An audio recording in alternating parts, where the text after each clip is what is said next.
दुकान किसकी है? ये आपको याद आ गया? ये इधर माशाल्लाह बड़ा काम किया हुआ है आपने। नहीं नहीं पड़ा रहने दो, हम उठा लेंगे। छोड़ दो,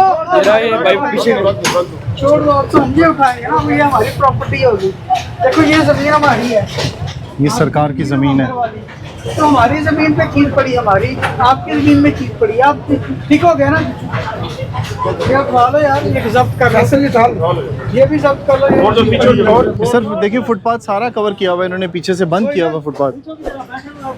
ये देखिए फुटपाथ अब चलने के काबिल नहीं रहा। कितना ऑयल, कितनी गंदगी यहाँ पे आपको नजर आ रही होगी। तुम मालिक या कोई और है? कौन है ये मालिक है? तो दरमियान में कौन है? ये भाई, ये आपका भाई है। इनके सब ने इकट्ठे मिलकर यूनिटी के साथ गेम डाली है। इसको करो 50,000 रुपये जुर्माना, नहीं करता तो तीनों दुकानें इनकी सील करो, इनको अरेस्ट करो। 50,000 रुपये जुर्माना हुआ है तीनों को, और अगर नहीं देते तो फिर इनको अरेस्ट किया जाएगा। जी